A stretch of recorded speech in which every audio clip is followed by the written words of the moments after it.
is a legend as great as Valley Forge or the Alamo or Gettysburg. A legend that will live as long as America lives. A great new legend never before told of the greatest battle in American history. This is the legend of the Battle of the Bulge. The legend of the brave rifles.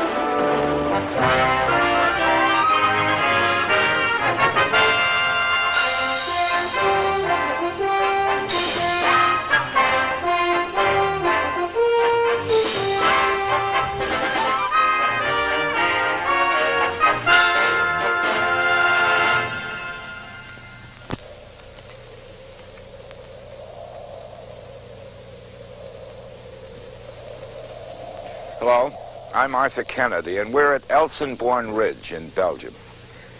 The climactic battle which brought the Second World War to its end was fought here.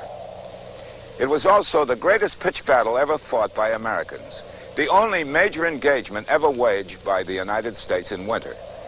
And the 250,000 GIs who fought here did indeed create the great new legend of the brave rifles. The forces that gave rise to this new American legend were born in the demented mind of Adolf Hitler, whose view of America was distorted and second-hand.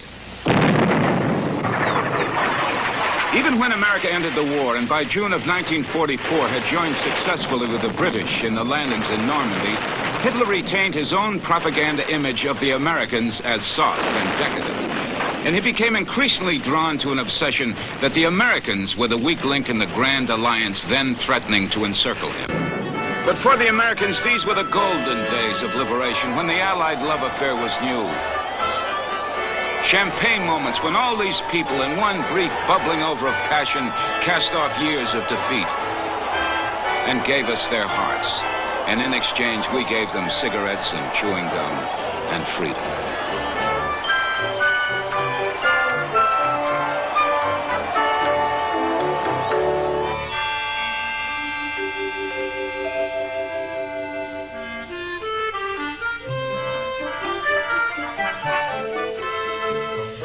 Took turns playing Errol Flynn. They'd let A Company liberate the first city of the day, then B Company would liberate the second one. Never had it so good. All the way from Saginaw, Michigan. Too shy to ask a girl for a kiss. And all of a sudden, French girls, they're kissing me. Wait till I get back. Pucker up, I'll tell my girl. There's something I learned while serving my country.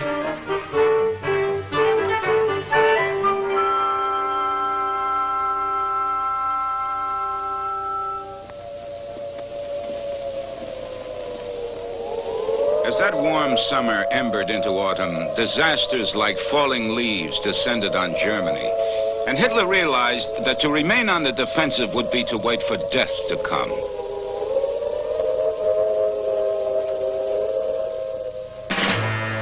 And so he formulated a desperate plan for reversing the tide. Trapped between the Russians moving in from the east and the Allies from the west, he planned a gigantic surprise attack against that spot where the Allies were weakest and most overconfident.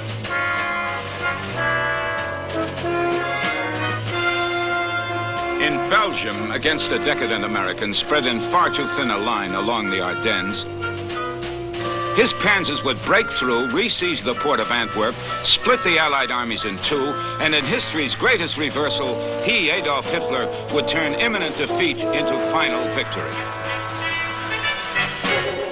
For this last offensive, the Germans secretly hauled every last reserve of arms and men to the Belgian border.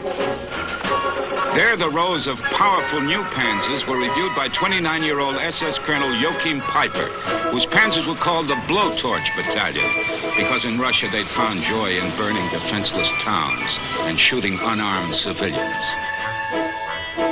Once again, Hitler held the dice, betting everything he had on this final all-or-nothing offensive, moving 3 secretly assembled armies to the tiny Ardennes sector and gambling on the seasonal storms of December. For as long as Allied airplanes were grounded by bad weather, the Nazi armies could attack in surprise, break through, and Hitler was sure, win. For the Allies, the Ardennes was a comparatively peaceful area where new divisions could be gently inoculated in combat and even find time to romp in the snow. And by December 15th, 1944, the GIs here were thinking mostly of Christmas.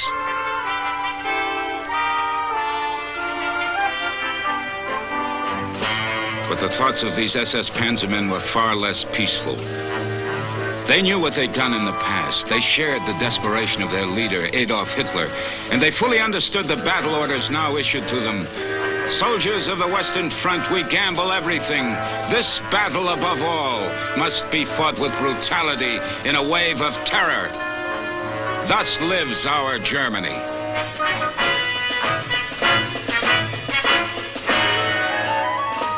By nightfall, 250,000 exhilarated Germans moved silently into attack positions.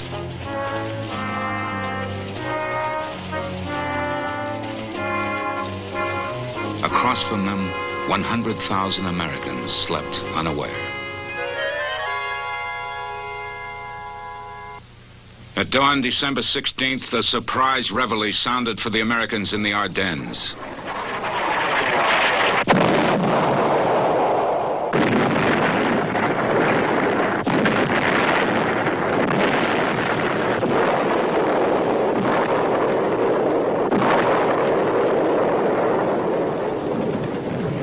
Within an hour, GI outposts and communications were knocked out and their vehicles set afire.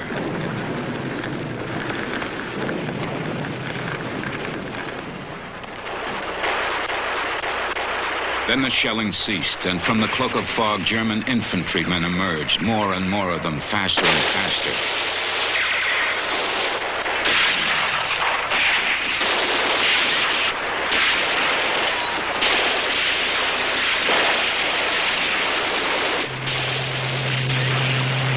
Soon the Panzers joined the attack. 30 crack German divisions, with complete surprise, had launched a full-scale offensive against only 6 American divisions.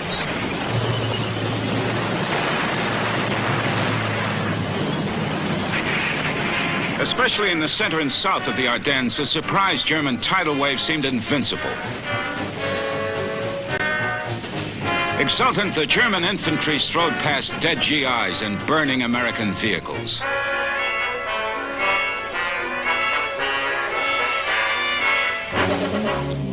Spearheading the Panzer breakthrough, Piper and his blowtorch battalion bulled their way past every obstacle, raced all night, and by dawn of the second day were deep behind the American lines and still rolling unopposed toward the great goal of Antwerp. But at a crossroads near Malmedy, the Panzers ran into a lightly armed American artillery observation battalion. About 150 GIs surrendered, a highly unwelcome burden to the blowtorch battalion that had to keep moving. So they herded the GIs toward an open field, and suddenly an SS man fired at them, then another fired, then 8 machine guns combined mass production with mass murder. They'd had orders to wage a campaign of total terror, and this was it, a Rabatz. Rabatz, the SS word for joy in killing.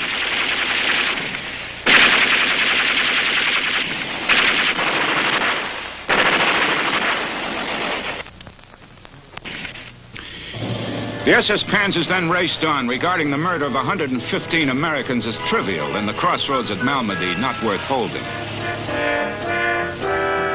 But miraculously, a few prisoners survived and escaped to tell their tale, a tale that spread to every GI in Europe. Especially once the snow-covered bodies of the victims were found and counted and removed for proper burial. For 3 years, the GIs had fought with no emotional spur, hating war, but not really hating the enemy. Now, from Malmedy on, there would be a new GI, spurred by hatred and the realization that he could never surrender. If you were to die anyway, then die fighting.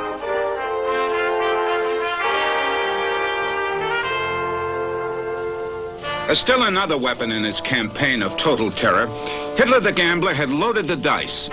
He had assigned Skorzeny, the top Nazi commando, to secretly train a brigade of 2,000 English-speaking SS men to act like Americans. to chew gum perpetually, and issued captured GI uniforms and vehicles to seize bridges, give false orders, and spread terror everywhere behind the American lines.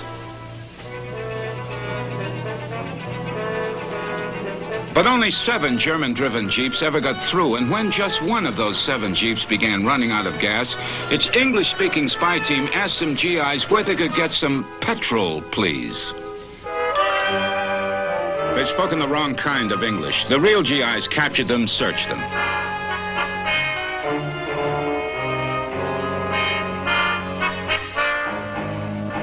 Beneath the American outer uniforms, there was German underwear. This German then revealed the existence of an entire brigade of English-speaking saboteurs. Confused and suspicious, the GIs then improvised roadblocks everywhere behind their lines, not only interrogating civilians, but each other.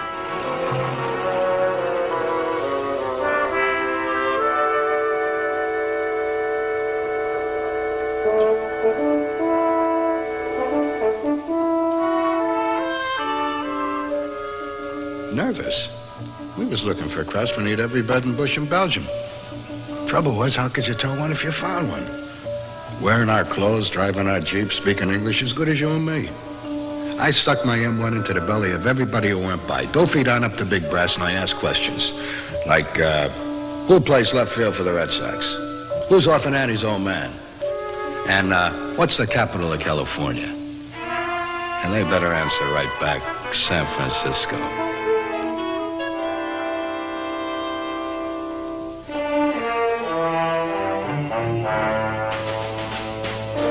While the Americans were confused, the German generals kept dispatching angry orders to their divisional commanders.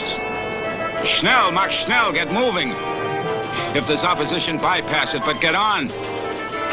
Break through today, tomorrow at the latest. They must take 3 essential objectives: Elsenborn Ridge,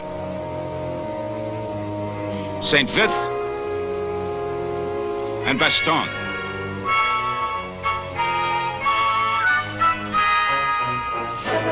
In the St. Vith sector, Piper's panzers were approaching the crucial bridges at Trois Ponts. Feverishly digging in for a fight there were just 150 combat engineers. Assigned only to operate a local sawmill, they could have withdrawn, but instead they decided to fight and to wire the key bridge with explosives, determined one way or another that the Germans would never get across that bridge. Watching the engineers were 4 lost GI gunners. The half-track towing their gun had broken down, and their outfit had gone on without them. Even as the engineers raced to get ready, Piper's panzers approached the outskirts of the town. Desperate to complete the wiring of the bridge, the engineers turned to the 4 gunners and asked them to station their gun ahead of the bridge and to hold off the entire column of tanks as long as they and their lone gun lasted. And so these 4 GIs stood alone, out front, and began firing at the onrushing German column. Soon one of the GI shells hit Piper's lead tank. The entire German column was held up, but they trained all their weapons on the one small American gun. The David and Goliath duel lasted for only 15 minutes. Then a German shell hit the lone gun and killed all 4 GIs. At the very same moment, the engineers completed wiring the bridge.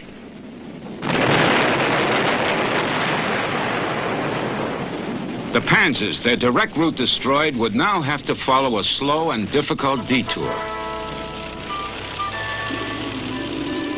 Just 4 GIs had given their country 15 minutes and a significant advantage. The 4 dead Americans were Private First Class Lillard McCollum, age 27, of Louisville, Kentucky. Private James Higgins, 21, of Garberville, California. Private Dallas Buchanan, age 19, of Colville, Washington. And Corporal Donald Hollenbeck, also 19, of Fresno, California.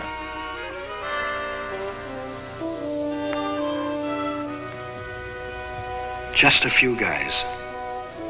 sharing together every damn minute of the day and night. Each guy's life depended on the other guy's doing his job. Just a squad of guys. In their eyes, you're somebody or you're nobody. Who do we fight for? Country? Constitution? Mother, wife, girl? They're far away. No longer part of our world. Our world is here. This frozen hell shared with 10 or so other guys.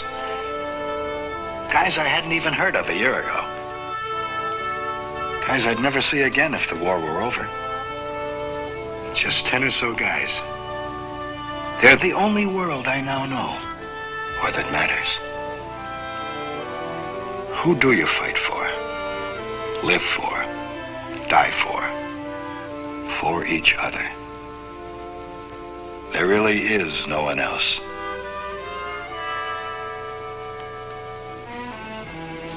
The Belgian refugees spread the news of the German breakthrough, and through all of newly liberated Europe, pessimism spread like a plague. A pessimism that seemed justified, especially with the two surrounded regiments of the 106th Division already discussing procedures for surrender. Yet hundreds of the young GIs of this division, refusing to surrender, slipped off into the dense forests and fought their way out to freedom. And Lieutenant Eric Wood of Bedford, Pennsylvania, repeatedly risked his life to get just 3 of the 12 big guns he commanded out ahead of the onrushing Germans. Once his guns were safely out, he slipped off into the forest and for days led a band of American guerrillas that terrorized the German rear.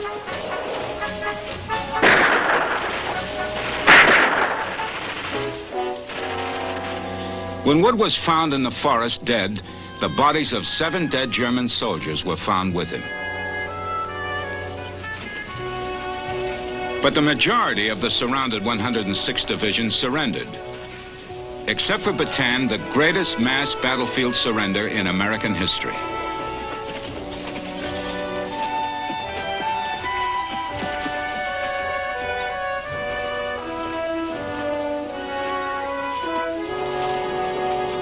Desperate to stop the German breakthrough, Company C of the 740th Tank Battalion, never before in combat and having just arrived in Europe without any equipment of its own, worked all through the night and most of the day cannibalizing 25 crippled tanks in order to get just 15 in running condition.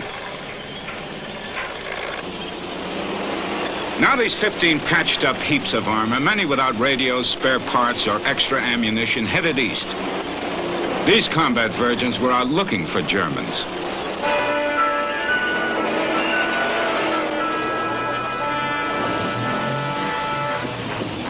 Soon they found them, the Blowtorch Battalion, the blood-soaked veterans of Russia and Malmedy. And these experienced panzermen had heavier tanks and bigger guns. But the GIs were faster on the draw.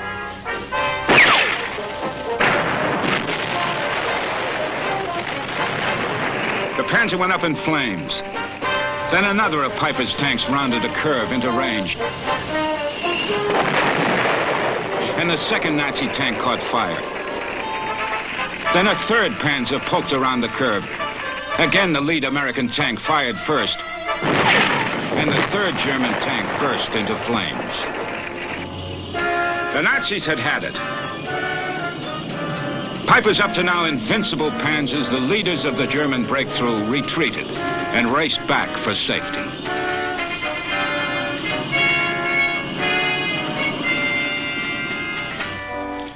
Once again, a handful of men who stood and fought with skill and courage were able to shape the outcome of an entire battle and war.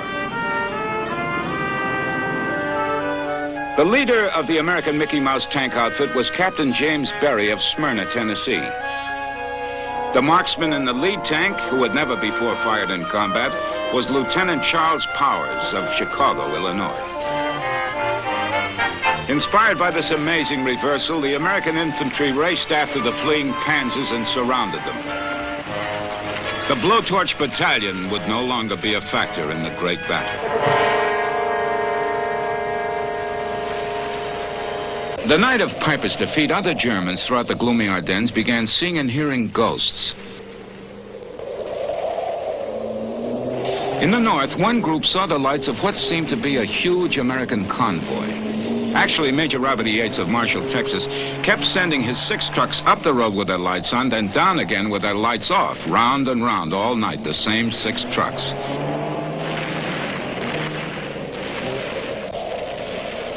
Convinced they had run into an entire American division, the German tankers put off their attack in this sector.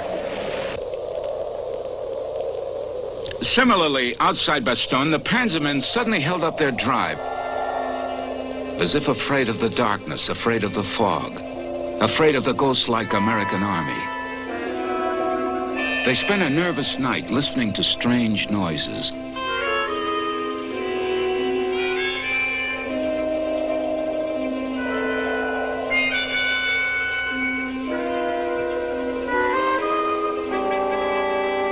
And while this much stronger German force watched and waited, the 101st Airborne that morning rolled unopposed into Bastogne. In addition to the newly arrived paratroopers, all that defended this absolutely essential objective were elements of the 10th Armored Division, hastily camouflaging themselves for winter warfare,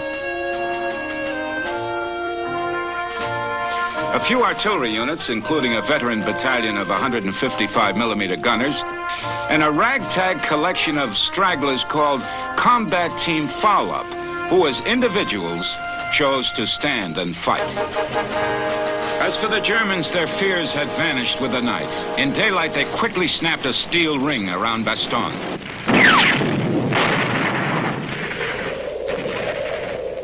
And Hitler's incredible luck with the weather was still holding. As soon as the Bastogne trap was shut, a heavy snow began to fall throughout the Ardennes.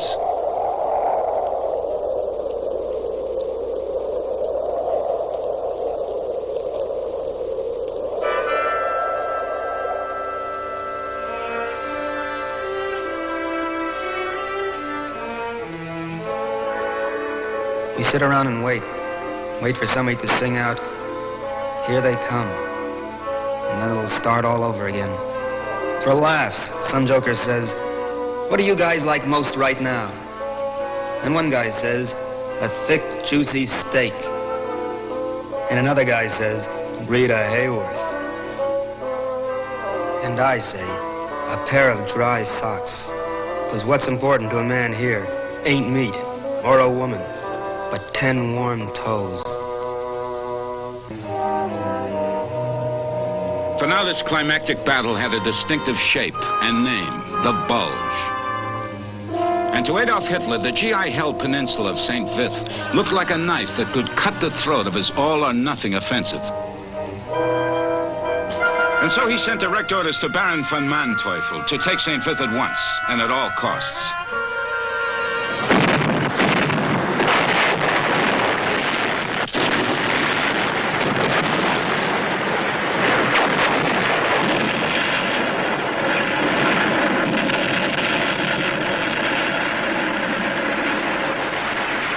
For 3 straight days, Manteuffel had sent 6 of his divisions against St. Vith, which was held principally by only one American division, the 7th Armored.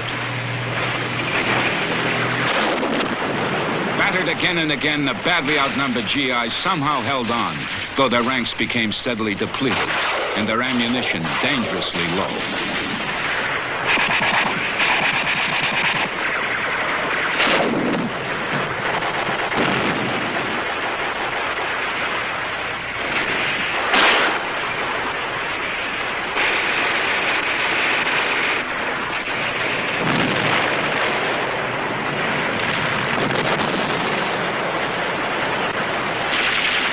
Lashed on by Hitler, the Baron determined on one last climactic attack. All day long, therefore, he sent tide after tide against the few Americans who still held St. Vith.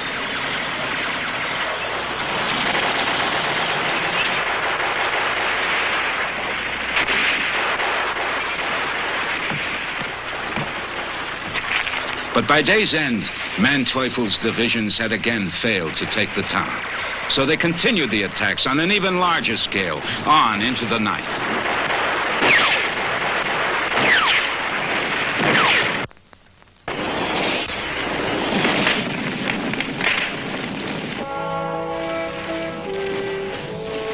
the battered survivors of the 7th Armored Division were ordered to pull out. Against overwhelming odds, these men had somehow held on to St. Vith for 7 days and 7 nights. They had, in the words of Winston Churchill, performed the highest acts of soldierly devotion.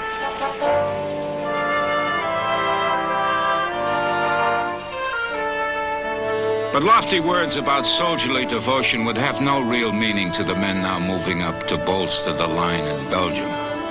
The GI would feel naked without his mask of cynicism, and he was, above all, a realist about warfare. The GI fought because he had to, and in the Bulge, to the total surprise of the Germans, he was fighting magnificently because he had to, and he would die for his country if he had to, not out of fanaticism, but because he could accept with courage the cruel logic of being stuck in that time and place where there was no other choice.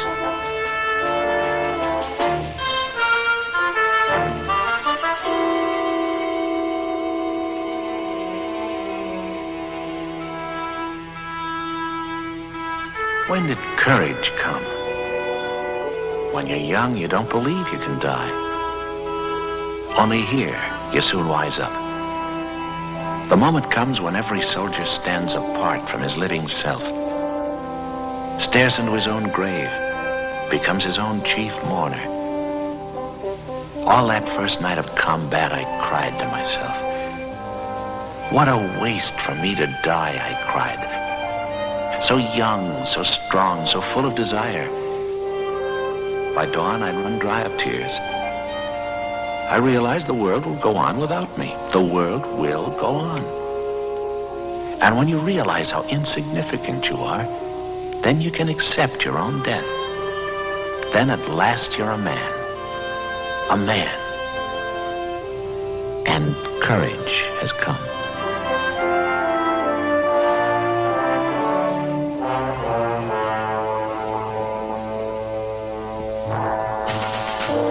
Now that Adolf Hitler had St. Vith, he demanded the other key prizes, Bastogne, and more important, Elsenborn Ridge.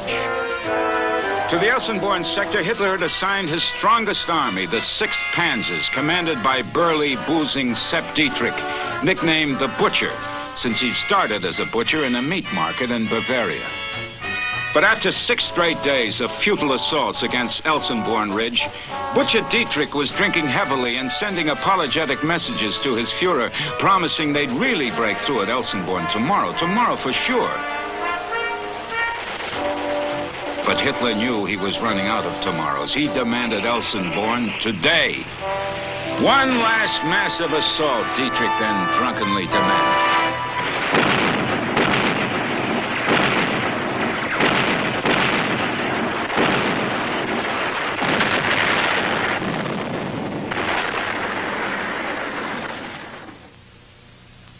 When earth and snow and sky again were still, the Butcher's panzers and infantry moved out for the 7th straight day of assault on the snowbound ridge.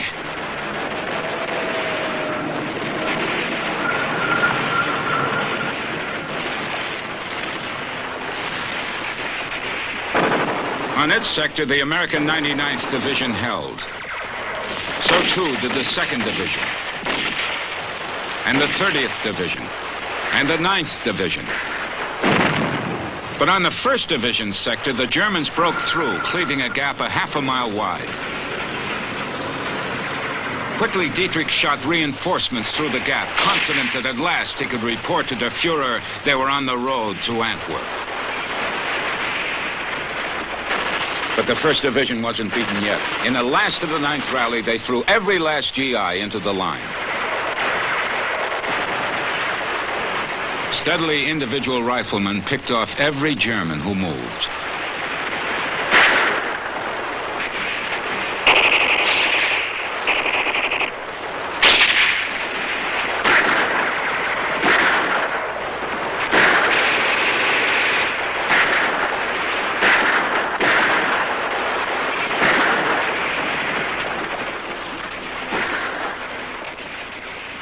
Within a few hours, no more Germans were moving. Every infantryman who had broken through was dead, and their bodies piled up and froze in the grotesque position in which they fell.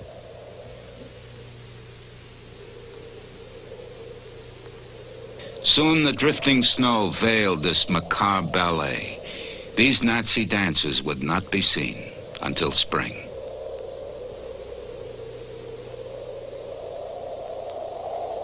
The GIs here had made the greatest day-after-day defensive stand the American army has ever made. And Hitler's hopes of a quick smash north to Antwerp were smothered in the snow of Elsenborn Ridge.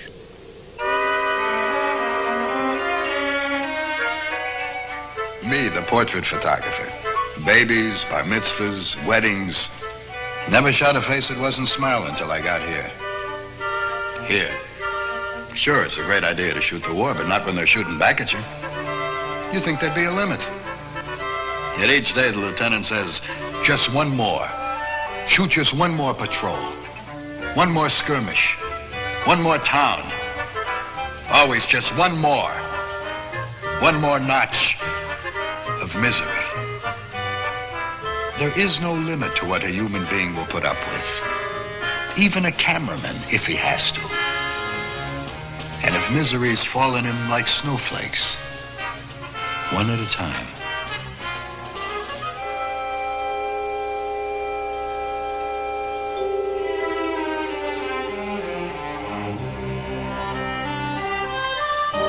At Bastogne, Hitler's third great goal, the besieged GIs exuded a brash self-confidence, the cockiness of those who had been consigned to hell and somehow survived. Thus, when a panzer delegation arrived with a surrender note, the GIs, even though surrounded, simply assumed it was the Germans who were trying to surrender. They breezily took advantage of the brief truce by shaving, eating, and catching up on their reading, while their commander, General McAuliffe, reflected the cockiness of his men when, to the Germans' formal demand for surrender, McAuliffe simply replied, "Nuts." McAuliffe's reply captured public imagination everywhere and obscured the fact that the persistent Hitler weather made an airlift of supplies to Bastogne far too great a risk.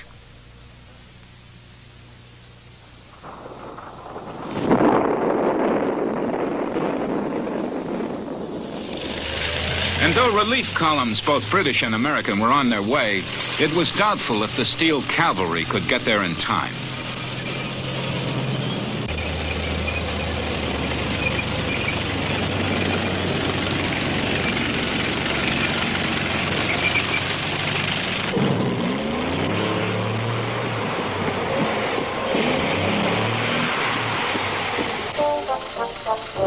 But no gambler's luck holds forever. On the 8th day of the great battle, Hitler's luck ran out. Suddenly, the skies were cold and clear and filled with the American Air Force.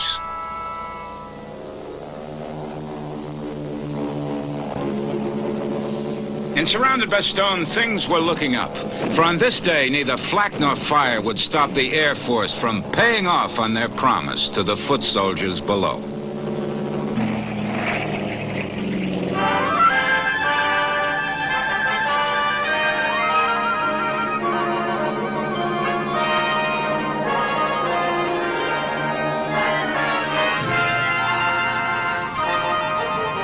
In the northwestern sector, part of an artillery battalion with an entire panzer division at their heels rolled up to an obscure crossroads.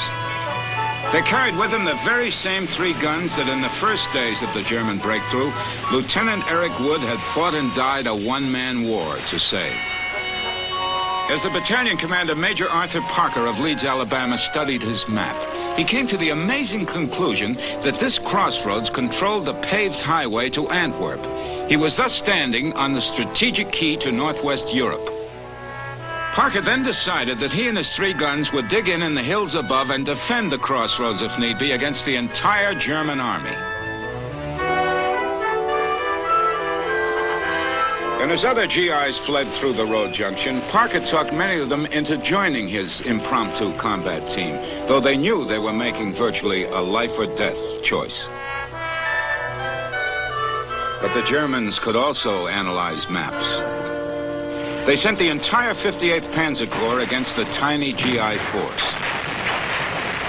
But the GIs, with a tremendous display of courage, beat off every attack. Yet their casualties were heavy, and Major Parker was too seriously wounded to continue in command. Major Elliot Goldstein of Atlanta, Georgia, then took over, and Goldstein's makeshift group continued to bar the vital highway to the Panzers.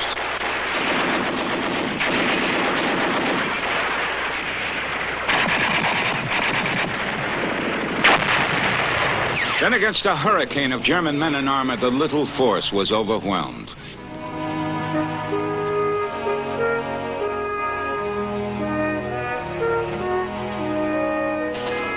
But thanks to a few courageous GIs, fresh Allied divisions were given time to arrive in the Ardennes. And Hitler was learning that a commander must keep his eyes not only on the map, but on the clock. For some, on December 25th, there was a brief timeout in honor of the Prince of Peace.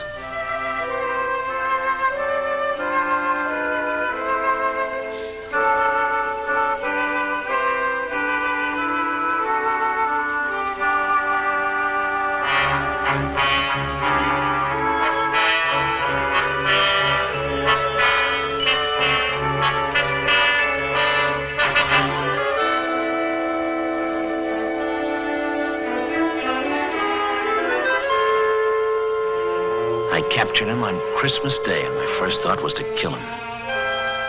This sniveling nuisance, this two-faced hunk of hate. Who needs him?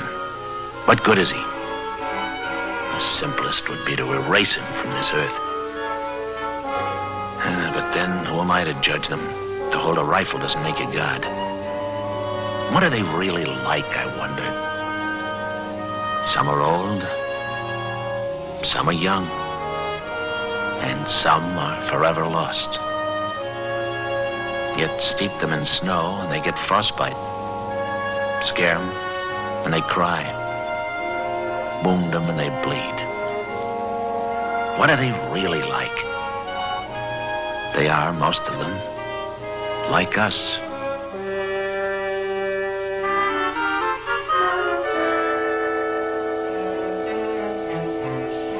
On Christmas Day, near Parker's Crossroads, a patrol from the American 2nd Armored Division spotted the German 2nd Armored Division nesting in the woods and obviously out of gas.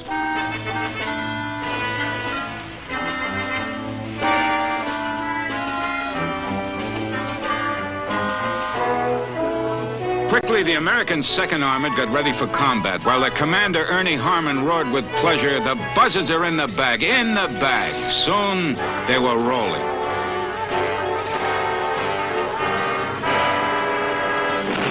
On the day after Christmas, the American 2nd Armored met the German 2nd Armored nose to nose in hundreds of bitter duels in the forests and hills. Steadily, panzer after panzer, as promised by Ernie Harmon, was put in the bag.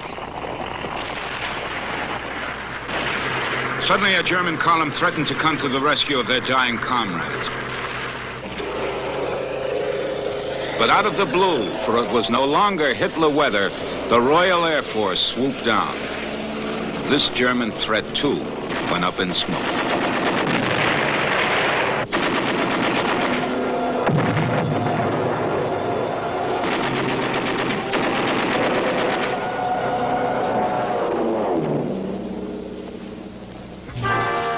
On that same day, a lone armored battalion was steadily slogging its way towards surrounded Bastogne, only 5 miles away.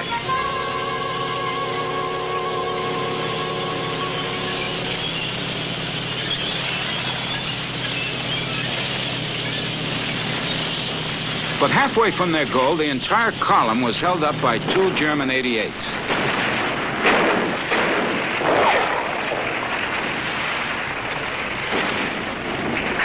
The course of the battle and of history was determined by one GI who charged alone straight for the German guns. He killed the first 2 German gunners he met. Then he charged again. As in a war movie, the remaining German gun crews panicked and surrendered.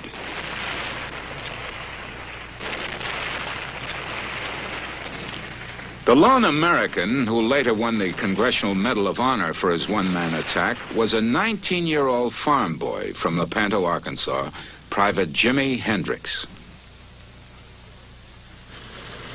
Now the GI tanks resumed their headlong drive. Soon they raced into a snow-covered clearing. Ahead were a group of soldiers. The soldiers were American paratroopers. Bastogne was no longer surrounded.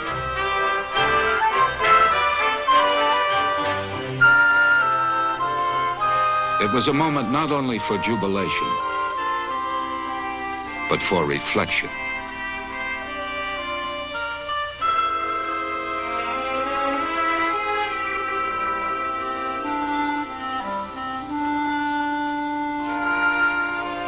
Dear Mom, this is the letter I gotta get out of my system.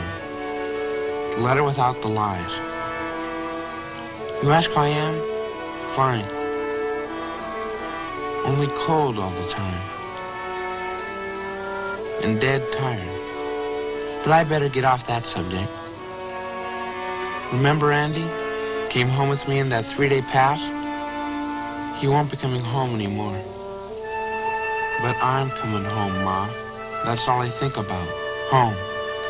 Whenever I'm pinned down, the shells are shouting the snow all around me. There is a way home, I think. A sure way home. Better get home alive than never get home at all. What if I raise my arms? Just over the top. Just an inch or two. Remember what I used to say when I was a kid? Look, Ma, no hands. Don't worry. I'm not really gonna do it. Your loving son.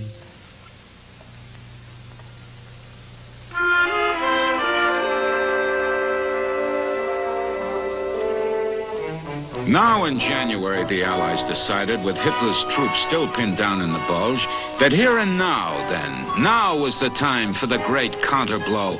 Now, despite the deep snow. Now, when only foot soldiers could maneuver. Now, in the greatest ordeal any mass American army had ever experienced. Now.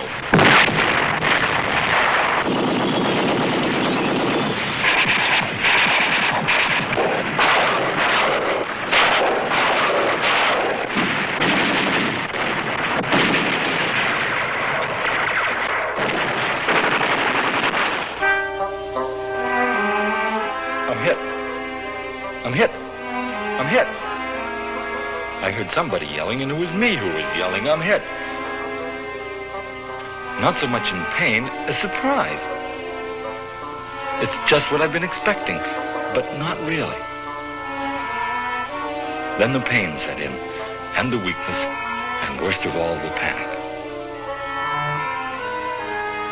Then from somewhere a medic appeared, and poured sulfur in the hole in my face, and stopped the bleeding, and under his armpit where he kept the morphine from freezing, took out a vial and gave me a shot.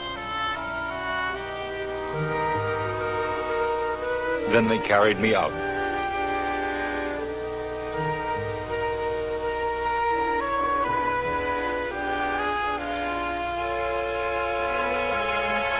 Soon I was wrapped in blankets, and I asked, "Where are we going?" And the medic said, "To an airfield." Then where, I asked. And he said, "Home, buddy. You just won your ticket home." Home. My rifle company had a casualty rate of over 100%. With odds like that, I'd had only 2 chances. Be killed or be wounded. But now in the ambulance, it was dark, and I was safe and warm. I'd been given a new life, I realized. I was getting out alive. I was going to live. This day, I knew then, I would ever after celebrate as a birthday. This day in Belgium, was the happiest day of my life.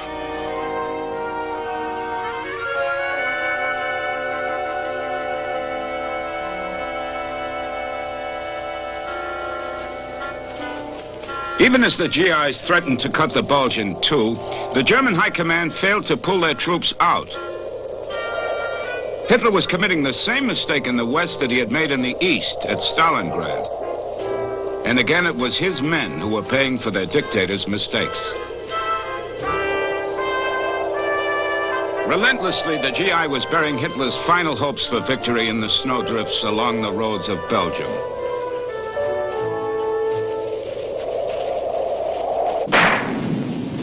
Within a month after Hitler launched his last desperate offensive, the American First and Third Armies fought to a triumphant junction, thus setting up not only the end of this climactic battle, but of the war itself.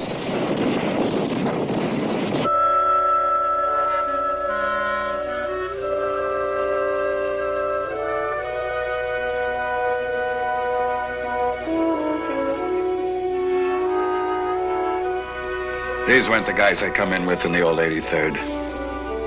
Too many of the old gang have been left behind. In the swamps at Carrington, the streets of San Malo, the forest at Hurtgen.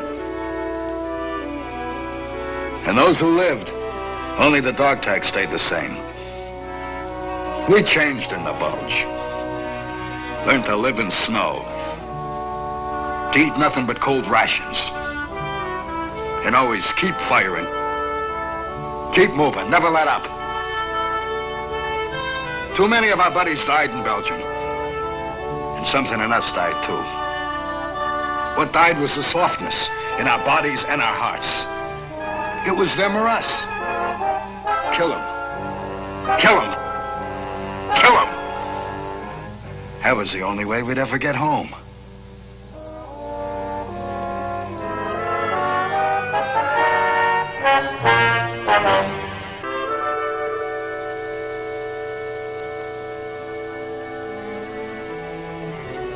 The Germans lost over 100,000 in dead and wounded in the Bulge, and long, long lines of prisoners.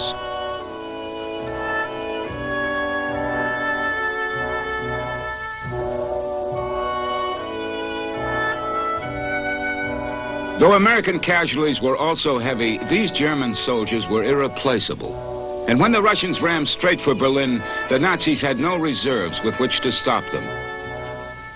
The failure of Hitler's desperate gamble in the West made total disaster inevitable in both East and West. And soon after the great battle ended for these Germans in Belgium, Hitler also was dead, and Nazism kaput.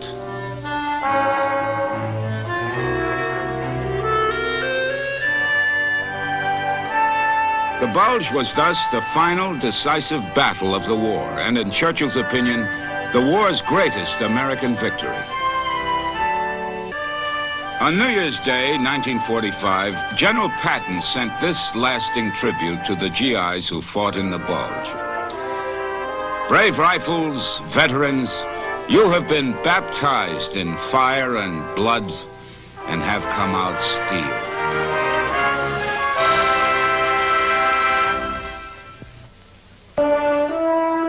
The Battle of the Bulge was not only the greatest American victory of all time, but was, above all, a vindication of the democratic faith in the individual.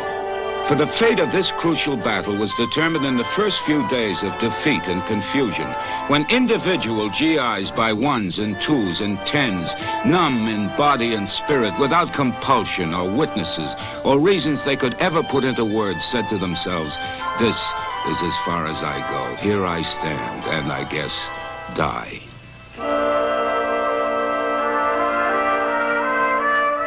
The legend of the brave rifles is thus the traditional American legend. The loner, the reluctant fighter, against his will forced to fight, and then fighting magnificently.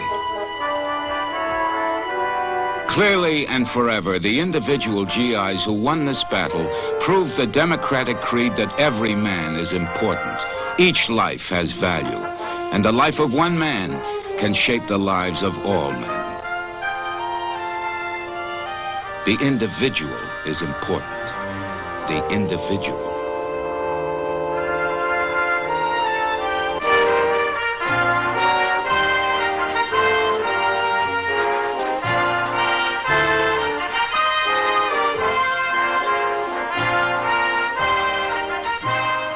Thanks for watching. If you'd like to help us produce more compelling historical content like this, please like, comment below, and share this video with fellow history buffs. And of course, be sure to subscribe to help keep history happening.